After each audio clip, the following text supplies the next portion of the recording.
So you wanna go to war with me? You're talking like you think you're royalty. You think that I'm afraid, but I don't break. I heard you question my stability. You think I'll fall just like a guillotine, but I am here to stay. Won't look away.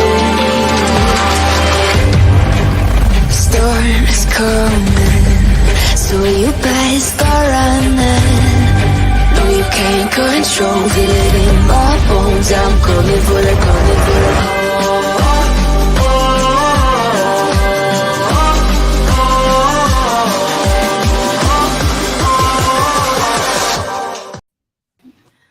Hello. Hello. Welcome, welcome. Hello. Hello. How are you doing today? Welcome, friends. We are here, full of cheer. Yeah.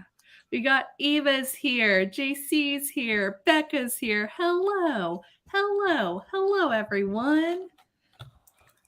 Let me pull up. I am of the curious to see how many people show up today because we're a day early. We are a day early, yes. Very different time than usual. Not different time, different day.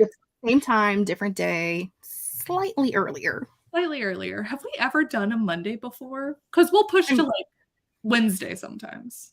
Like twice. Yeah, and we used to never pick a day. It was just whenever. That's true. We used to not have a standing last Tuesday of the month, so that's a big improvement. We haven't pushed to a Wednesday in a year because my in-person book club is the last Wednesday of the month. So I know we haven't done that. I'm not saying we definitely started out at the third Tuesday of the month and have pushed to the fourth or the last Wednesday or Tuesday of the month rather. Yeah. Whether there's 4 or 5, we're just on the last one, whichever one that is. But it's fine. Yeah. Well, we pushed today. Actually, we jumped. We could say we jumped today. We pulled.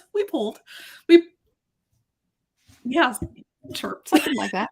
I was like, because I'm leaving tomorrow morning so that I can slowly make my way up to Jessica. Slowly. Very at a snail's pace. But to be fair, it's a long drive. It's a long drive, and I just perfectly have 2 brothers like positioned on the way there. So that's nice. Hello. Hi, friends. Welcome. Oh, see. Yeah. And also, what are days? What day is it? Who knows? When you have a real job in the real world, you know what day of the week it is. You do know. Yeah. I honestly, it helps me when my partner goes into the office because I'm like, oh yes, this is that day. When he stays home, it takes me a bit to be like, oh, is it what day? Where am I? I just work on the weekends. It doesn't matter. Time means nothing. Rescheduled. Yes, thank you, Charlotte. We don't reschedule. Never. Who would do that? We've never done that. Not one time. Mary, I haven't read it either. Oh, yes, this is good. Well, so for those of you who are here, hello, welcome. We are discussing Gone Girl for this month's book club / movie club pick, I would say. The whole goal for this year was to both like read the book and watch the adaptation, or vice versa, depending on what came first, and compare, contrast, learn how to write a screenplay from Sid Field. Oh, you can see my pen. And yeah, I think it's been really fun. I've enjoyed the adaptation as a whole discussion. And I have enjoyed the adaptation discussion. Mm-hmm. I have zero clue what our theme's going to be next year for books. Yeah. Anybody has any suggestions? We'll take those. Yes. For next year's book club. I have no idea where we're at in the book because I get lost every time I don't know. My plan is I'm probably going to not read as much in November and December as I have been, because I read 22 books in August. I've read like 13 this month, I think. Mm. And some of them have been some chunkers. Like I read a Sanderson last month and I read 22 books. So if you can explain that, I would greatly appreciate it. And then next month I'm going to be trying to do 31 books in 31 days, as always. So I think I probably will just like read this whole book in December. Because I can do my yearly stats early because I wouldn't count this in my stats for the year. So things like this help at the end of the year because I can just do all of my end of the year stats and stuff early and get my videos up in December during Advent instead of having to push them into January. Yeah. I am continually impressed. Oh my gosh. By by how much you read. Yeah, it's so impressive. I've never done 31 books in 31 days. I think my most was 17. Now, like I said, I did read 22 books last month. I think that last month was my highest month, but I was doing the Amazing Readathon and I was a team captain. And so I was like, I have to like do the absolute most for my team. Mm-hmm. So did we still come in last place? Yes. Did Zoe read like 60 some books? Also, yes. Like we read like crazy and still were in last place, but everybody was pretty close. So okay, that's fun. Yeah, I'm very impressed. I think Bethany read like 64 or 65 books. She was on a different team, but like Bethany read like double her normal amount. It was holy shit, insane. It was an insane month. We all were like, I never want to read a book again. Like my eyes, my ears, no. But I've still read almost every day this month. So, because I keep track of how many days of the month I read at least a chapter. Mm-hmm. So. Oh, how do you determine the chapter cutoff for that? It just has to be a chapter. Like. Well, I mean, how did you, for your own personal stats, were you like a chapter just feels right or? Because I just was like trying to decide if I was like, how often am I actually reading? Mm. And some days I only get to listen like to work and from work, and that's usually a chapter. Okay. So I read the most that I could that day. So a chapter. I gotcha. I also love this idea. I'm seeing we could do like some themes. We could do entirely Witchy Reads next year. There's a bunch of them. There are. Even seasonal too. Right. The only thing about doing like only a romance or only Stephen King is like you don't want to alienate someone from not being able to join in because that's not a genre that they read. So like you have to pick a theme that overlies multiple genres, and that way there's hopefully at least a book at least 1 month that everybody would like. Oh, likes. Yeah. Not in that way. Not one book that everyone would like, but everyone has at least one book that they would read. Yes. We got you. Well, see, JC, that could still fit. All female heroines, if I can speak of the English. Yeah. See, we will take all the suggestions. Listen, I am a witch and therefore will not tell you that we will not have a witch theme. I'm just saying. There must be. I won't turn you down. Let's see. Okay. I'll say I just put a poll up.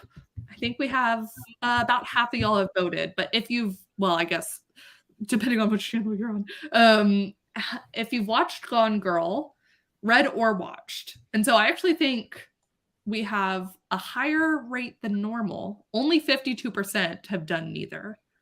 Usually it's like, I want to say 80 or something, 70. But this time, most people have at least seen it, or 25% have seen it.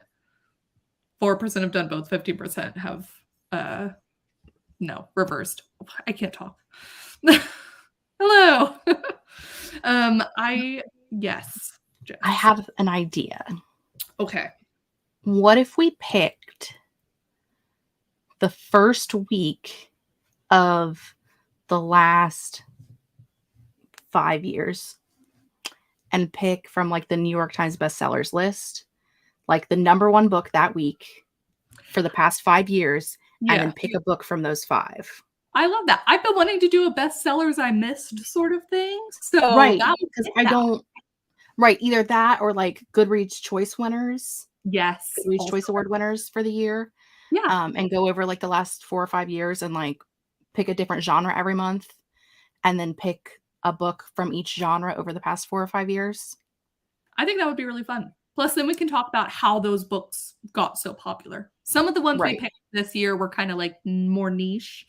Well, because we have more people get to read along and enjoy the conversation when it's a book that more people have read or more people are interested in reading, and Yeah. that's why Gone Girl is so Yeah. many of us have read it or seen it is because it is so popular. Mhm. Um, so that might be a way to go. I'll look at the different genres on Goodreads and see if there's 12 genres to pull from, or at least like 10, because we typically only do 10, let's be honest. We usually kind of skiff off around November, December. So there's 10 months we can pull from. Yeah. Yeah. Yeah, I love that. Let's see. Do we want to discuss movie first, book first? The author Gillian Flynn also adapted this work for the screenplay. So I'd say compared to some others we've watched, it's a very faithful adaptation.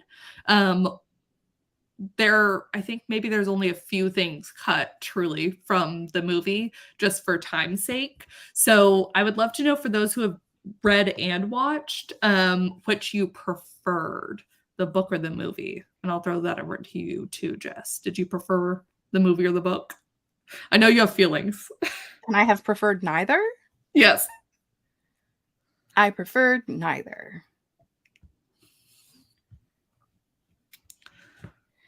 Very funny to me. I grasp the concept of why the book is popular, why the movie is popular. I don't think the writing is bad. I don't think the concept is bad. It's just more vulgar and crass than I particularly like to read. Yes. I didn't mind like even like the plot twists and the plot itself, not awful, but I don't want to read about the things that were happening and I didn't want to watch the things that were happening. Um, especially in something that's like I'm even very particular about my horror. I don't like body gore in horror, and this was like a mystery thriller with a lot of body horror, in my opinion. Yes, yeah. So the premise of Gone Girl, for those of you who don't know, I imagine even the 50% who haven't read or watched probably have heard about it. Is basically this pretty wife goes missing, and her husband is, of course, the number one suspect for her disappearance.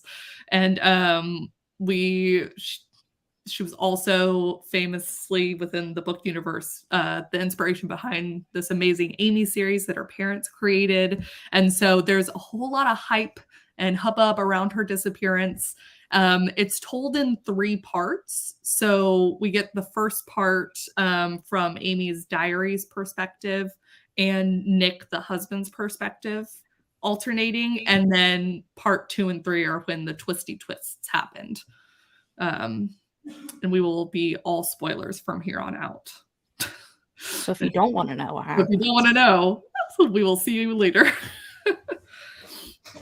But yeah, I mean, because of her disappearance and because of the lengths she goes to frame her husband and also the stuff that happens later. I mean, there's a whole bunch of body stuff. She has to get her own blood. She has to cut things. She kills someone. It is a bunch. does a lot to herself, to her body, to make it look as though she was sexually assaulted by a person who kidnapped her when she was never kidnapped. Yeah. Yeah, I don't like there's no part of me that like when I mean, I gave the book a 3-star, but I did not write a review. So that's a good sign. Mm-hmm. I did read it in 2019 though, so I could have like went back to had I looked at it before, I could have went back to YouTube and found it somewhere and watched my review. But I just, like I said, it's not bad.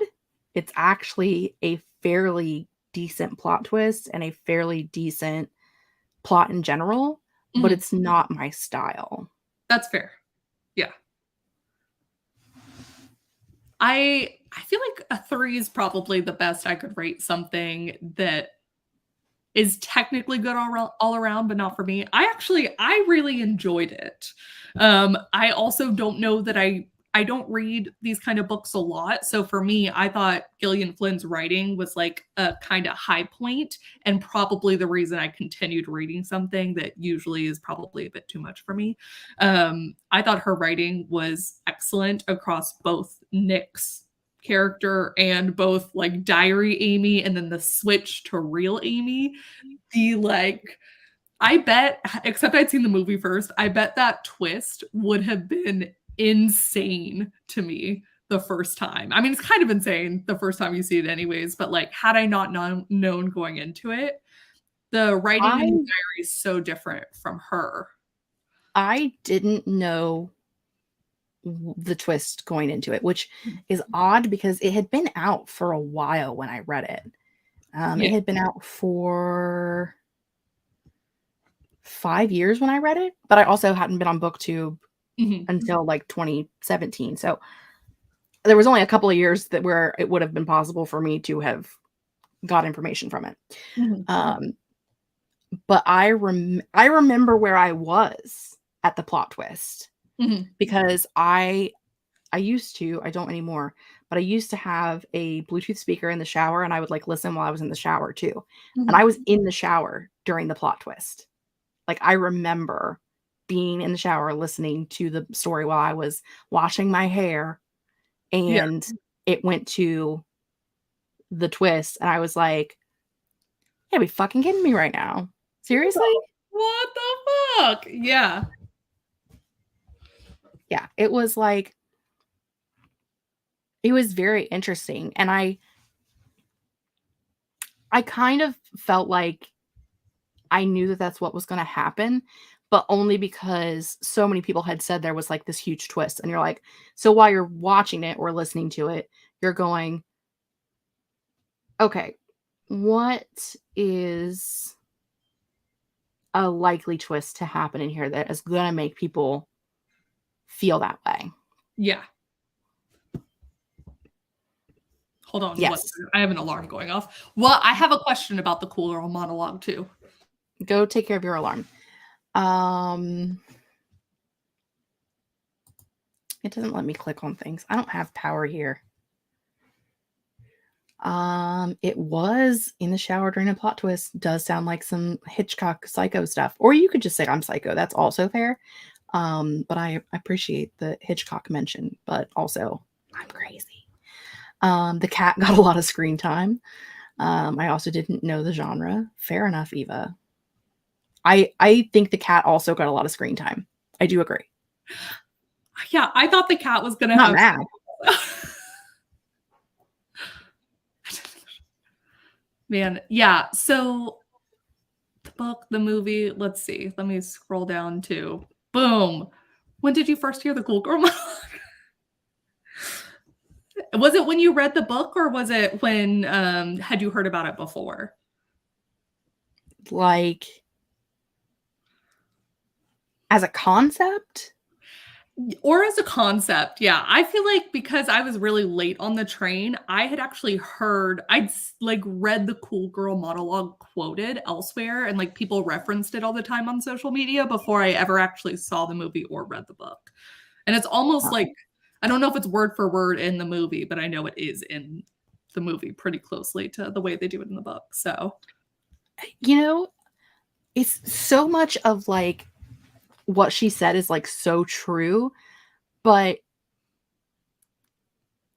everything that she does is an act. And so like, who did she steal that from?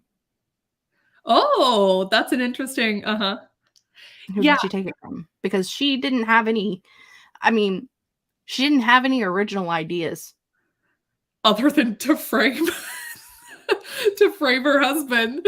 But yeah, no, I'm with you. I'm pretty sure that happened in a Jennifer Lopez movie in the late 90s first. So I'm just saying. Is it enough? I think it's enough with Jennifer Lopez, where her husband is a cop and she frames him for her murder and runs away because he's abusive and she can't get away because he's a cop. That's right. Said it. Yeah. Man, what a friggin'. I know the overall story. I was reading an AMA that Gillian Flynn had done on the book subreddit, and she talked about being inspired by, if not this case, a lot of the cases that were popping up at the time, where the point was that it's always the husband. And it's crazy. And they do, much like Nick in the movie and the book, they come across as very nonchalant. There'll be a picture of them smiling, but it's like it's a reaction. Like someone goes to take your picture, you smile. It's the same as like when your power goes out and you walk into a room, you flip the light switch on. There's no power. It's not doing any good. Mm-hmm. But it's just an automatic reaction that your body does. So to me, it's like a weird. The reason why I like true crime is because it's a look at people's psyche and to like understand the way people's minds work the way they do. And this book is very big on that. Like, what convinced Amy to be that level of psychotic? Did it have to do with her parents always treating Amazing Amy better than her? Because, like she quit playing trombone or tuba or whatever it was she played. And the next year, Amazing Amy was playing the instrument and got first chair in band. Oh my God. And she got cut from the freshman volleyball team, but Amazing Amy got all state in her senior year. Like, Amazing Amy got married first. They had a fucking party, a wedding party for Amazing Amy. And Amy in real life wasn't married yet. Yeah. Which that scene in the movie of like, which I can't remember the book because I read the book in 2019 and I was not going to reread it.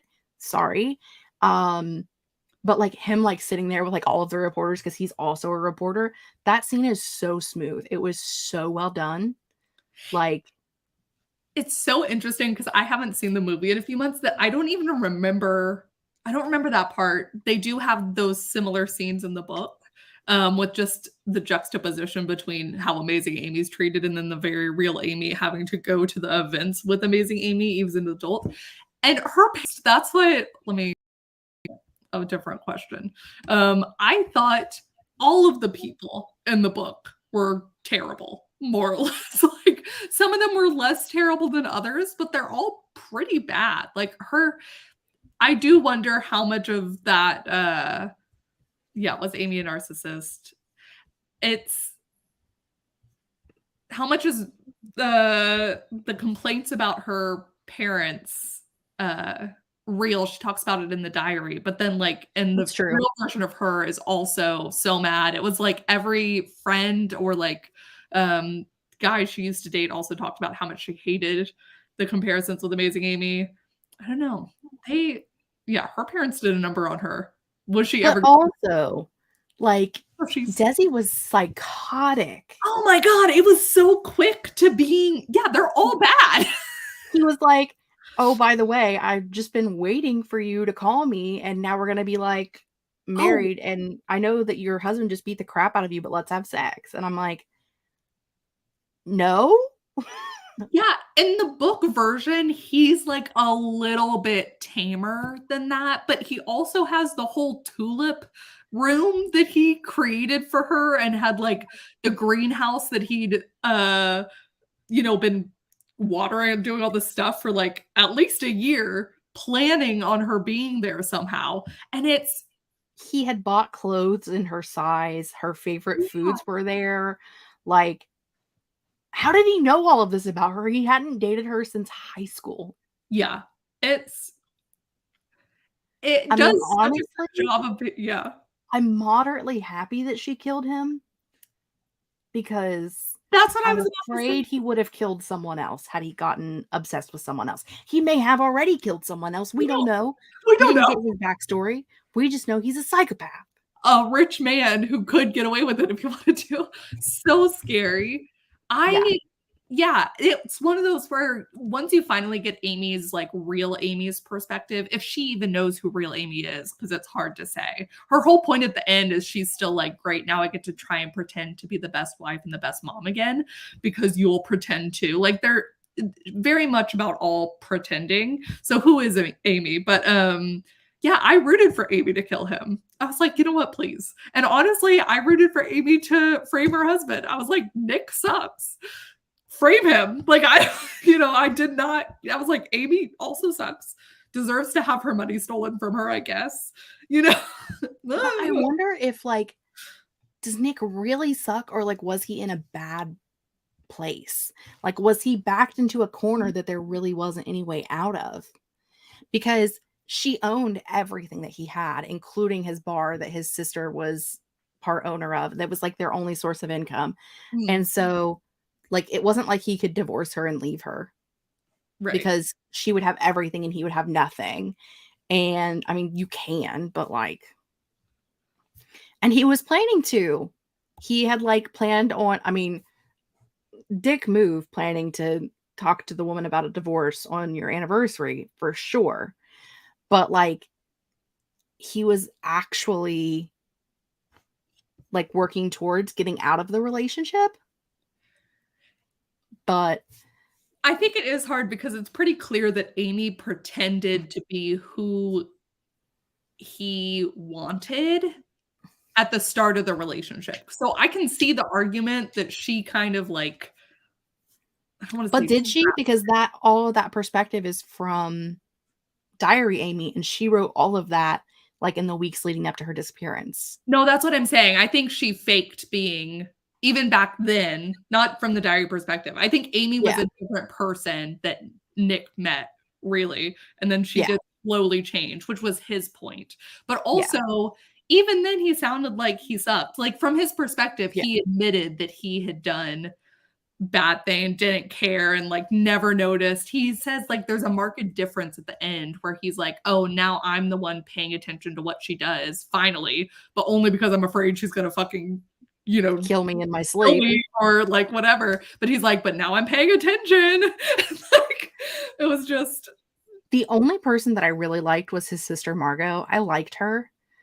There were even points where I didn't love her necessarily, but she was at least a likable character for the most point, because she was at least like, her mom was dead. Her dad was in like a mental institution, and her brother was being framed for his wife's murder. And she's like the one that's got to hold all the shit down. And I was like, girl, I can relate. So I think that the book needed Margot. The book needed one person to be like a Nick, you're being dumb here. Nick, this is a bad idea. Like, you should be more worried about Amy, like in the earlier part of the book where she's like, what are you doing? Like, you're not acting like, we needed some little grounding moment. I think she kind of sucked in the first like chapter or two, but it was from Nick's perspective. And Nick, I mean, I think Nick sucks. I mean, is he on the same level as the woman who like framed him for murder and like tried to trap him, then again trapped him with an actual baby at the end of it? Like, no, he's not on that level. But does he suck? I think he sucks. He's a horrible, as Eva said, he wasn't a great husband, but he wasn't a malicious man. Like, I know men like that who are terrible husbands, but are perfectly fine people. Okay, but he also wasn't a perfectly fine person. He was a professor. He then like started dating a student. Like, he is normal bad. Okay, in the real world, bad, like, you're not good. Yeah, and then there's Amy. Normal bad. I also liked the lead investigator. I do think she was cool. I like that she was one of the very few people who really questioned everything. And was like, sometimes if everything looks too easy, it is. Yeah. I think we also needed her in the story. And I loved in part 3, just the disappointment we get to sort of see from her that Nick is no longer going to pursue this. And yeah, I I liked her finally telling Nick the name of her daughter at the end of the book, because she's like, I believed you, and then I didn't want to believe you because everything was pointing the wrong way, and I didn't want to tell you my daughter's name because I didn't want to get that much closer. And it felt very human. So her and Margot, we did need as a grounding force. There needed to be someone in the book that you didn't absolutely loathe. Yeah.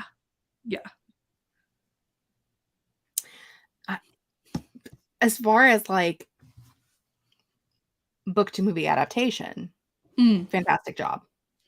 Great. Yeah. Did a fantastic job. There are definitely scenes that weren't in the movie that were in the book, or things weren't as lengthy, but they did a really good job of the transferring of book to movie and making it work. But again, was that because the screenplay was written by the author of the book? Maybe. Yeah, I would also have loved to see, it's one of those terrible, like, we'll never know how someone else would have done it. I think Gillian Flynn did probably the best job at adapting her own work. I think it's kind of incredible how similar they are, and like whatever was cut felt, I think, sort of necessary for the different mediums. It was really just like extraneous scenes. Like, you don't see how fucking crazy Desi was in the movie. Like, it didn't go through everything that Desi did. Yeah, you're just like, for her, and like everything that she did to frame him. It didn't go through all of that, but there was enough that you got the point. Yes. Yeah, I agree. And you don't see correct me if I'm wrong, you don't see the full lengths Nick is going to try and like investigate it on his own. Correct. Just like some of it was journalistic interest and stuff. Yeah. But yeah, okay. So generally, Jess, do you need to have a main character be likable in order to enjoy the book?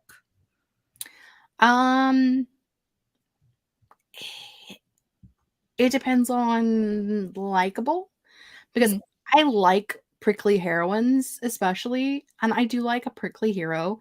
I like some, probably because I'm prickly, I like people with a prickly personality. But if they're like, if Amy was the main character of this book and it was just her perspective, there's no way I could read it. Like, I would not, because I would just be like, I can't. Mm-hmm. I need there to be someone likable, or it to be something where it's like, because again, the point of a book, as I have said a bajillion times, typically the point of the book is for the character to have a character arc and to become possibly a better person at the end. Sometimes they become a worse person at the end, but they're supposed to be an arc. So if they start out unlikable, highly likely that they'll become likable by the end, or at least you'll understand why they're not as likable. But I think if it just went full tilt Amy, the whole thing, I don't think I could read that. No, and I think this is another genius reason to start it with the diary entry version of Amy, because I think if you actually had Nick and Amy's perspectives back to back before Nick has realized anything, it would just be, I think it would be too much for me. Early Amy, you get moments of like sort of levity and sweetness, because I mean, she's obviously framing him and doing all this stuff, but like we get to see like what we think are cute moments. So you're kind of like, oh, she's nice. Who would kill her? And yes. So I agree. I think in general, I also like a petty main character. I don't mind a prickly character. There's very few other books I think I could read like this where I dislike almost everyone. But they were so compelling, I think. And again, I think it's also a testament to her writing that I enjoyed so much that I was like, okay. Well, then you also knew the story too. So like, you already knew that it was a story that you liked. Yes, that's true. That's very true. It makes it easier. Mm-hmm. I think there has to be a likable main character, but one or more of the main characters can be unlikable. So like a balance. Mm-hmm. Or at least save the cat. Yep. The arc. Yeah, hooked us with nice Amy. Exactly. Well, and I thought it was genius. The split between, I think part 2 happens exactly halfway through. And then I want to say part 3 is like the last 80%. maybe less of the book. The last 20%. Yeah, sorry, thank you. So the sections, like, it works so well. It was well paced. Yes. Let me see. Oh yeah, well, I guess. Did you have a preference, if for those of you who read, between Nick's or Amy's perspective?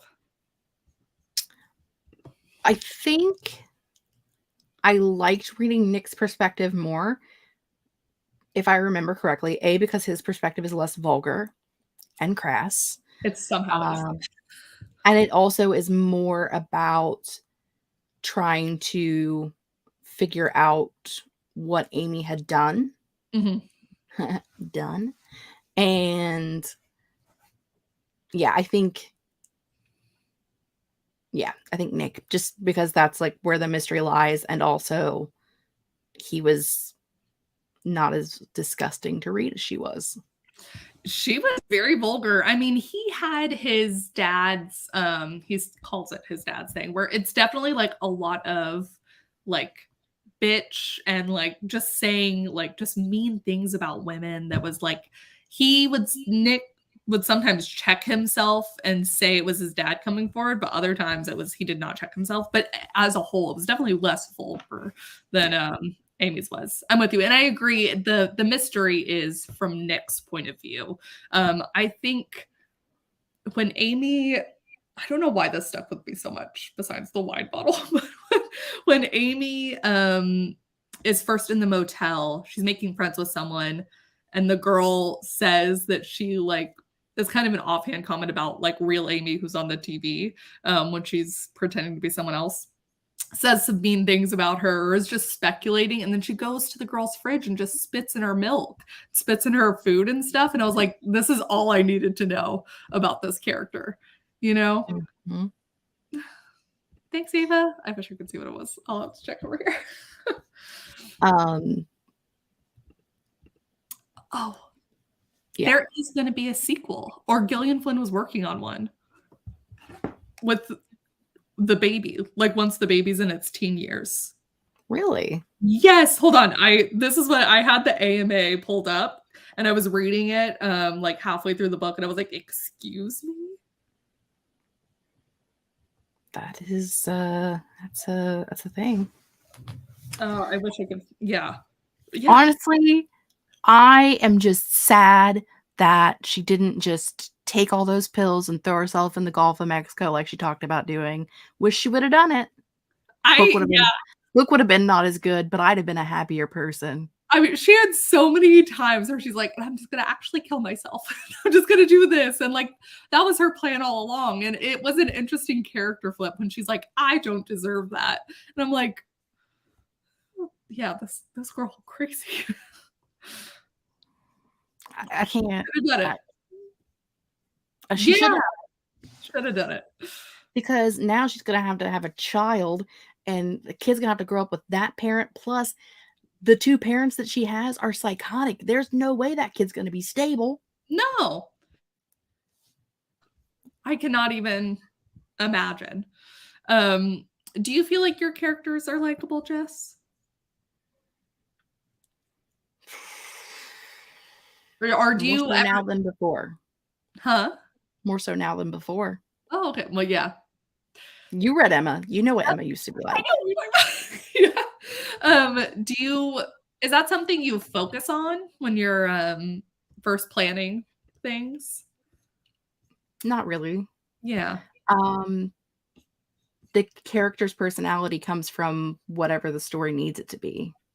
Like, the character's personality is what the plot needs the character's personality to be in order to have the character arc throughout the plot. Change the plot, change the personality. Hence Emma, much more likable than originally. Yeah, I do think there was a time, I don't see it as much now in YA, but I mean, you read more than I do, Jess, so maybe you can tell me if you've noticed something, but I think there was a time, like 2012 or something. I feel like the YA then had more characters that were sort of young characters that I thought were unlikable. every YA female protagonist from 2008 to 2014 was prickly, unlikable, didn't have any friends, was a loner. Nobody wanted to be her friend. And I'm like, because you're an asshole. Yeah. That's why. Yeah. Okay. And like authors did it to like be different from other books, but then they were all exactly the same. Yeah. I think your character's personality should be based off of what you need the character arc to be in order for the plot to work. Yeah. But that's just another question I have, because from the same AMA, is how many drafts do you usually write of your stories? Too many. I think Emma's on draft 4. My adult high fantasies on draft 7-ish. So it just depends. Well, that's what I loved in the AMA. She says, I write a zillion drafts. I have an extra 200 pages of most of my books. Yeah.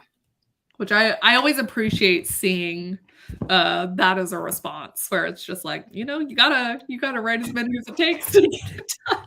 I don't think it's over here anymore. I think it's over there now. But I mean, I went unhinged in a live stream several months ago and pulled out every edition of my adult high fantasy that I have that's like printed on paper, and I have like 6 or 7 just like full drafts that are between 350 and 400 pages. And based off of the last change that I made to the universe, none of that is usable. So, I mean, we're talking multiple drafts, multiple hundreds of pages. Very little of it is usable. So, yeah, the amount of times I've had to restart things because I realized part of the way through, like an integral world building change or a character needs to be pulled out. I mean, with Project Death, I've had to do that several times where I'm like, no, just needs this and it needs that. Depends on the book. 012 haven't gotten further than that. No idea how many drafts. Some have gotten 5, some have gotten 1 and shelved. Samesies. I write too few drafts, trying to improve by fully rewriting things. The ones with mini restarts have dozens of drafts, but none are complete. That's all right, Eva. Samesies. Yeah, certain books. I mean, technically, there is a finished draft, a finished manuscript of The Anku's Curse. It is not one that we like, but there is one that exists. There is also a completed final manuscript of my adult high fantasy. We don't like it, but it exists. Yeah. So, like, I could publish it tomorrow if I wanted. I'm not going to because it's awful. But it is technically finished. Yeah. Based off of what this story was originally supposed to be. Yes. Yeah. No, I have that with several stories too. Sometimes I used to do the thing where I would just start bullet pointing at the end if I realized there was a change, and I was like, I just need to technically finish this draft to make myself feel better, even though I'm going to go back and change things. I'm like, let me just finish it. People are telling you they think it's good enough. They believe it. Disagree. I can't tell you when the last time I actually worked on my adult high fantasy. It's probably been my first year of BookTubes, 2017. Probably. Yeah. But I believe that I will be getting one soon for the Anku's Curse. Soon as it asks. You might be believing a lie. But, look. My goal for us, Jessica, is we're both going to write 50K out the writing retreat. That's my hope. Listen, I'm not drinking any of that Jim Jones Kool-Aid, but you go right ahead. I currently have a little over 15,000 words, and I am at the 26% mark. Okay. So, as always, this should get me to around 60,000 words, which is not enough, but whatever. But legitimately, I'm going to have a 10K day between now and when we get together in order to finish this fucking thing. Yeah. And I don't know if you know this, but we're doing a live stream right now that has nothing to do with writing. And tomorrow I'm going to Brittany's, and I also have to like clean my house and get things ready for next week. And then, oh wait, then we're here. So yeah. Well, that's my 10K each day of the retreat, Jess, and then it'll be done. I want to do some fun things too. I know the more I write this week, the less I have to write next week. It's fine. This is just my absurd goals. You know what? We're actually relatively close on where we're at, as I am doing the shortening condense move. So I do understand. Right now mine's sitting at 18,342, but honestly, it should, if I could get it down to 15,000 for the point that I'm at, that'd be amazing. I don't know that it's going to do that, but I am at the first scene where everything has to be rewritten. Okay. And I've just stopped. I haven't worked on it for like 3 months. I was like, I got to rewrite everything from scratch now. You're like, I'm not going to do it. Right. You're like, never mind. Never mind. I did have this epiphany the other night while I was talking to Katie and Devasia. I know none of you are here for this, but it's fine. You're just going to deal with it. I have been chucking, unhauling, getting rid of YA contemporaries left and right lately because it's not what I want to read at all. And I'm like, girl, you're trying to write one. Like, I know it has a magic aspect, but it's very, I mean, you've read the other version. It's not like a huge magic aspect. It's it's getting some more in this round of edits or rewrites because I'm rewriting 75% of it. But am I not wanting to write it because I'm also not reading those right now? Like, I'm not interested in them. Okay, because I was about to call you out and be like, yours is not YA contemporary. I was like, but it is, I see what you're saying. It is like a YA fantastical, but in a very contemporary setting. So like, yeah. I see what you're saying. Like, I even read a Kate Alice Marshall this year that I fucking love Kate Alice Marshall, and I gave it 4 stars. So YA contemporary with a little bit of magic is usually my jam, and I have not been wanting to read them lately, like for a year. Okay.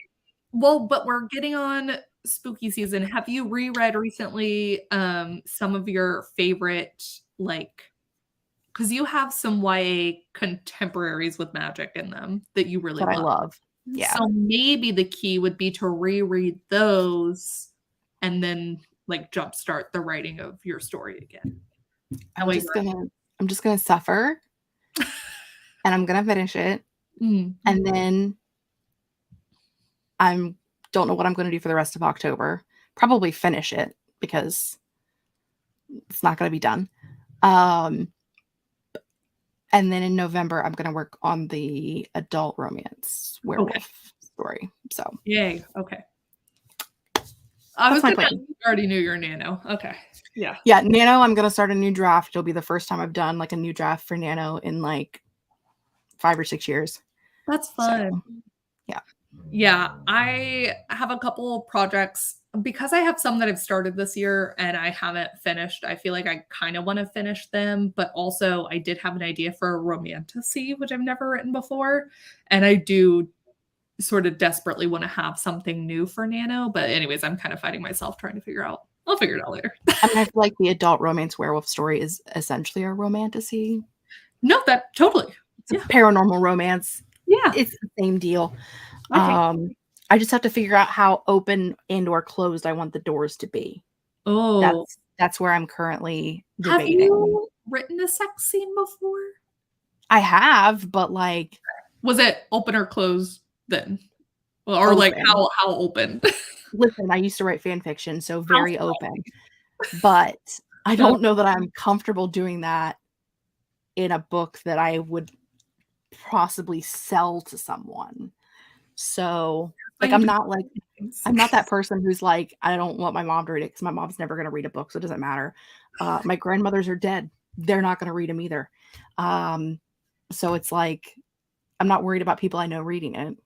I Yeah. just don't know that I am the person who should be selling someone sex scenes. Like, I don't know that I'm the person for that. Right. So I don't know. Okay. I'm deciding how open and or closed the door shall be. Okay. I feel like I would like to revisit this topic in about 8 days, 7 days, 5 days, whatever. I also have made the conscious decision that I'm not, because I read a lot of paranormal romance, like a lot of paranormal romance. And why is it that we're writing paranormal romance with plus size female main characters who are like squishy or pudgy or whatever, but the dudes are still like fucking cut and like they work out and they're at the gym all the time? And I'm like, why can't we have like a nerdy like dude? Like, why can't we have a guy that's pudgy or squishy or whatever? Like, why are they always like super hot, mega cut dudes? Yeah. Like, why is that a thing? Like, there's a little bit of double standard at play. for sure. Yeah. And I am going to fix that. You're rectifying the situation. Yes. I will not be rectifying the situation in my adult high fantasy because them dudes are fucking cut. But in paranormal romance, I will. I'll Yeah. fix it. It's also, I feel like, dad bod demons. Yes. Yeah. Exactly. Dad bod demons. I just like the covers are so ridiculous because they're all cartoons anymore anyway. But like the women are like, you know, my size women, which is fine. I love having my size women on covers of books. But then the dudes are like 6'5" and they're like this big and their wingspans are 8 feet, which means they've got a big wiener. Like, can we not, like, why is that a thing? Right. Why is that a thing? Right. Well, I'm excited to read your book. I have to write it first. I know you do. And I mean, you'll be the first one who gets to read it because that's your job. But yes, I have to write it first. So. Yeah. Well, they can be hot. They can be hot and fluffy. Yeah. It's like there's nothing wrong with hot, cuddly. I mean, you don't have to be at the gym 23 days a week. Listen, I didn't write the Sarah J. Maas books. They wrote themselves, okay? Okay, I have 2 questions that are technically from our Sid field, but you don't have to have read this to take part in the questions, okay? I'm ready. Perfect. This is something I'm thinking about. So Sid Field argues that every scene should have one element or reveal. So either like pushing the plot forward, or like a character moment. You know, we learn more about the world. Like there should be one reveal in each scene. If the scene does not have a reveal, it does not need to be there. Do you agree or disagree with that? And or also, when do you start thinking about that sort of thing, if you do? Is it during drafting? Is it during revision? Is that how you naturally think of storytelling as like a... I would say in a book, no. In a screenplay, yes. Okay. Because you are telling the same story in a much smaller span of time. Because, you know, you can't read a book in the same amount of time. Even if you take out the head talk in a book, it's still going to be longer than what a movie would be. And you would have to put the head talk in some other way to make the thing make the sense. So yeah, in a screenplay, I think you need every scene has to have a purpose. Now, that purpose could be fan service. That could be the purpose. It could have no purpose for the plot. It could be a fan service moment, especially when you get into like multiple sequels or something like that. But that is part of the enjoyment of that screenplay. So I could say that like that makes sense. I agree with that so strongly. I just have to like go, ooh. I've never watched them, so I've only ever watched the original 3, and that was a couple of years ago at Becca's insistence. So I do think that yes, in a screenplay, every scene should have a purpose. It should have an element or a reveal or an important character moment or a fan service, something like that. I think it's important. Yeah,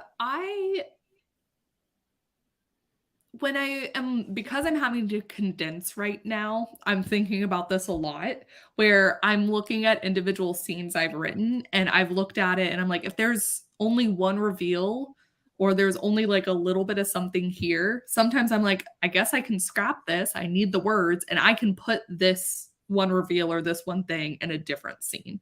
And that's kind of the game I'm having to play, is how necessary something is and really timing it like that with my scenes. So I think there's a quote, but I don't know where it is, not from Sitfield, that also talks about, someone said that a scene should be doing two things each time. It should be like revealing character, or it should be doing, but I don't have it on me. So if I find the quote though, I will let you know.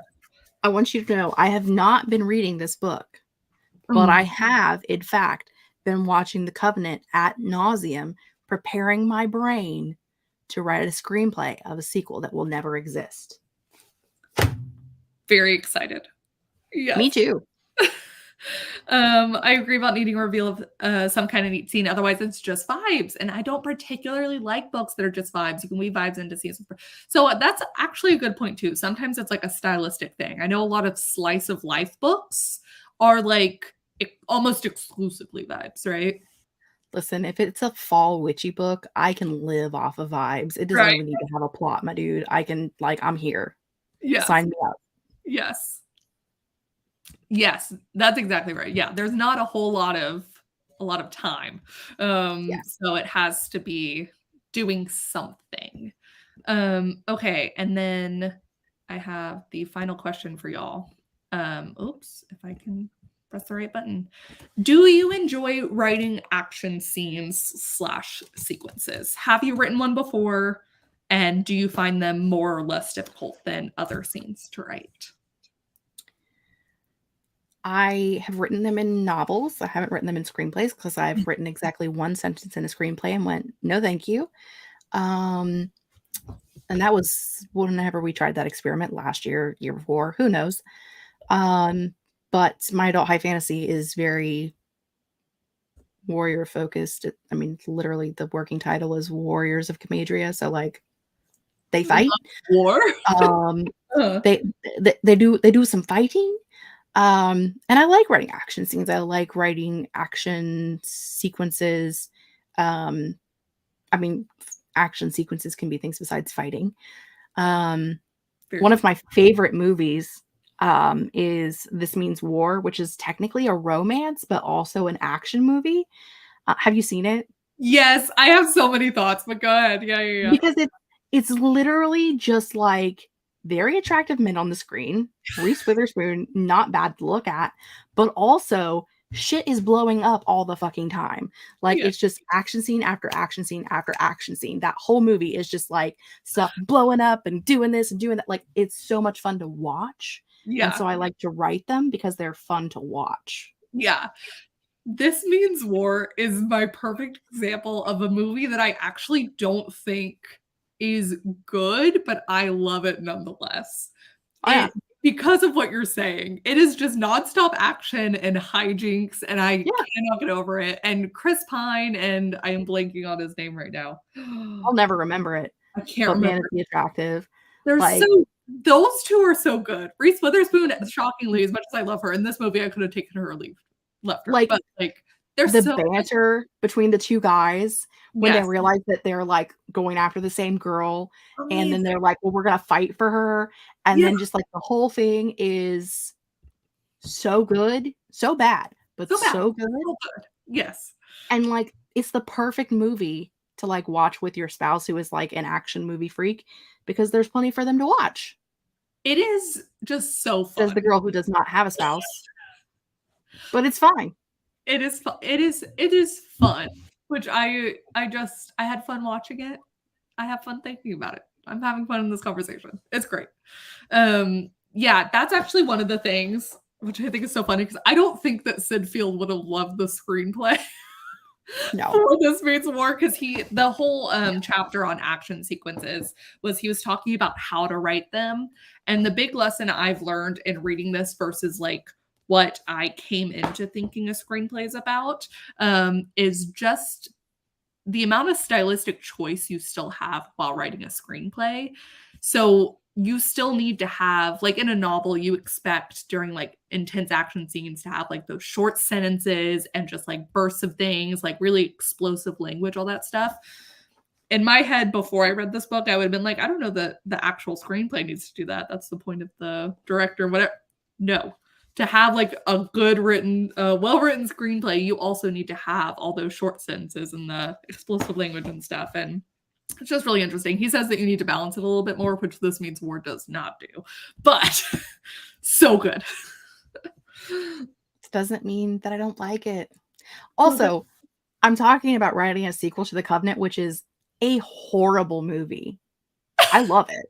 I've never seen it. So are you broken?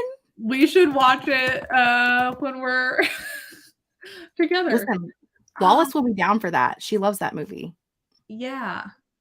Wait, is there another version? Guy Ritchie's The Covenant is coming out? You don't want that one. You want the 2006 The Covenant. Okay, thank you. I was like, Guy Ritchie had one that came out this year. Oh. Okay. Okay. Yeah. Okay. Well, I would love to add it to our list. Listen. That practical magic. We're just. It's got horrible, like very wooden dialogue. Awful dialogue. Horrible. There's a part where Sebastian Stan's character, who has powers and is a witch, like does something and is like, ooh, witchy. And I'm like, this is awful. This is the worst thing I've ever seen. And I love that movie. So what? Okay, I'm so excited. I'm just saying. It has such an interesting cast, just looking at this. I mean, okay. I'm pumped. It's so good. It's so bad.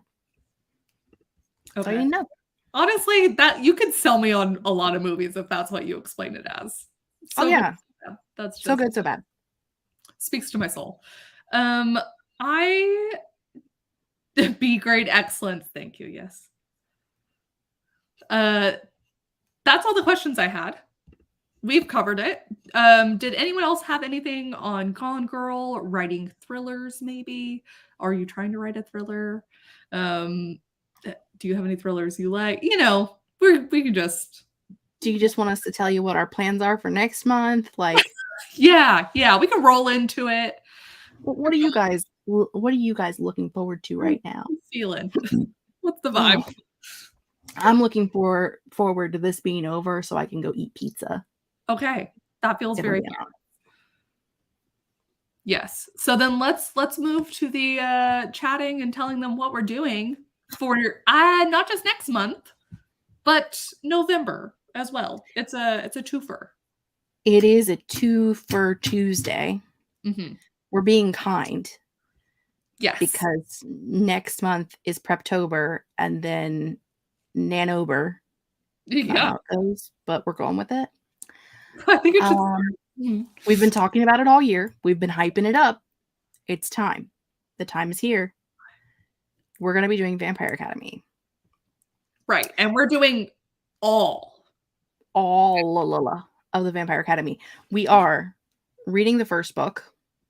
We are watching the movie. Yes. And we are watching, at the very least, the first episode of the TV show.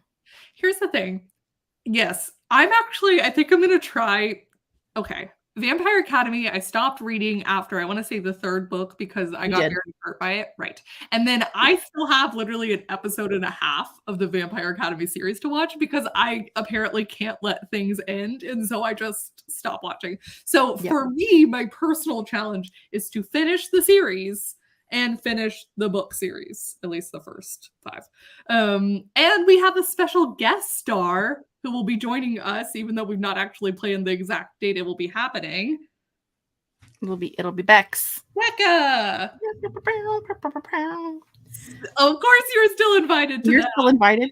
We just now told you that we're doing 2 months instead of 1. Aren't you happy? We explained this to you ahead of time. Surprise!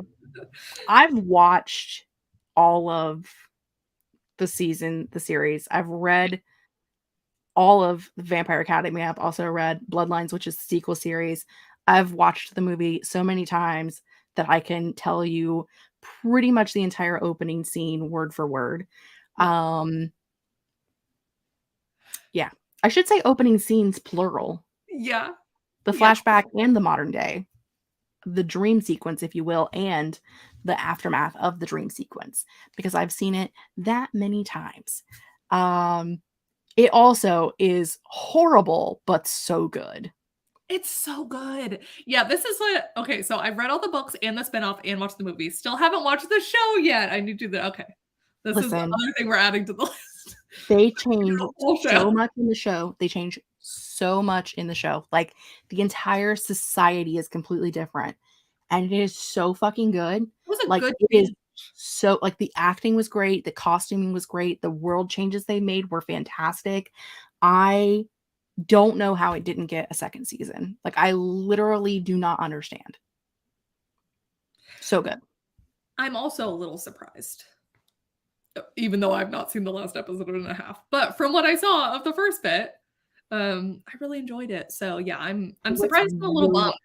This is my thing that I don't understand. I understand the concept of a lot of times the reason why, especially like CW shows and Netflix shows, they won't renew for a second season, even if the first season was profitable, is because once a season has been profitable, the actors are like, oh, hey, we want more money.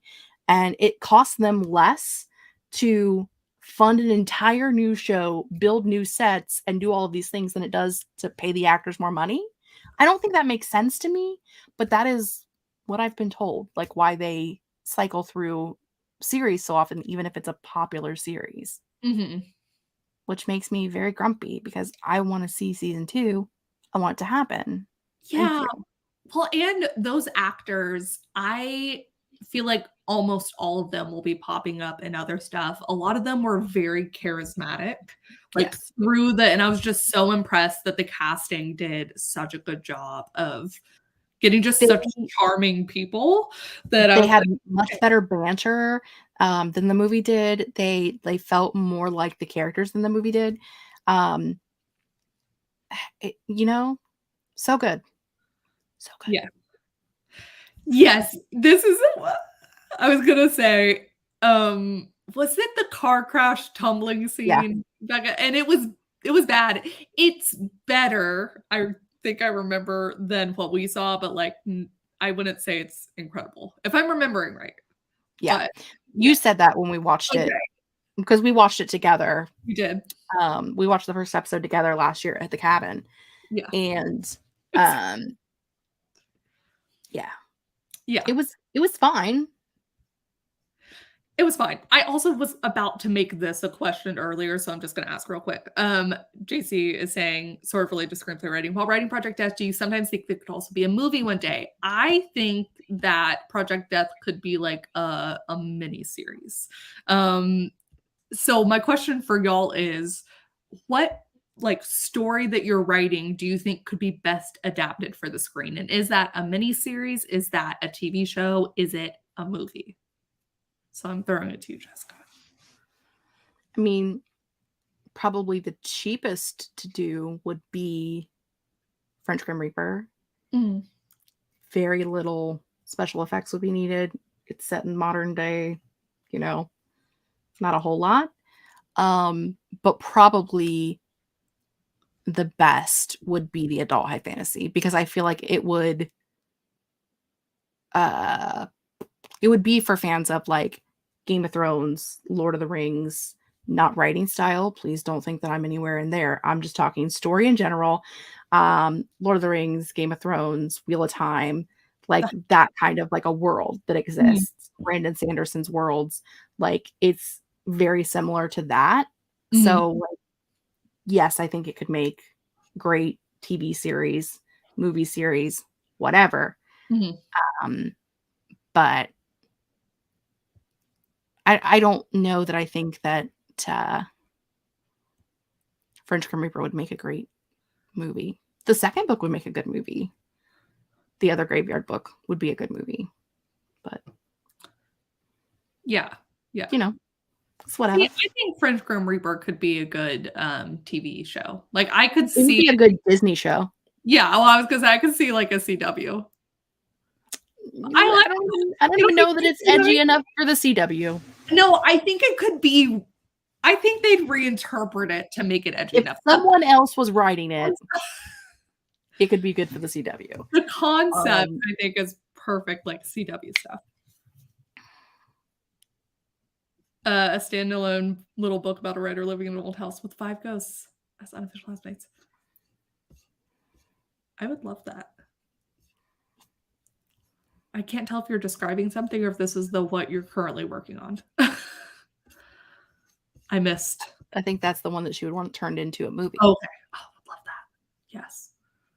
The CW is not the CW anymore, but it's I know. Someone else. I don't remember. Yeah. Does my cabaret chicken? I think that is. I absolutely think that is. I think that is so cool. Yes. Yeah. All right. I think that's it. Thank you guys so much for joining us. And we will see y'all sometime in the next 2 months. And by that, I mean, we'll see y'all sometime in like November. To do. We may pop up October. We'll probably do a Preptober stream and talk about planning and things. Yeah. And December will be our rating our books that we read for the year, and probably the movies too. Yeah. Do a book rating and a book tier rating and a movie tier rating. Yeah. But combine them for the true chaos. Well, because I mean, Jaws movie, Jaws book. Like I'm like, I know what the worst is gonna be. Was it Jaws? Jaws. Yeah. I think. I don't think we read anything worse than that this year. I know. I just like rack my brain. This year's been so weird that I'm just like, where did we start? Because we had some that we. Anyway, listen, we didn't do a great job, y'all, but we were here. That's all I got. For December. I'm excited. I like the ranking. So, all right. Thank you guys for joining us, and we will see y'all next time. Yeah. Bye.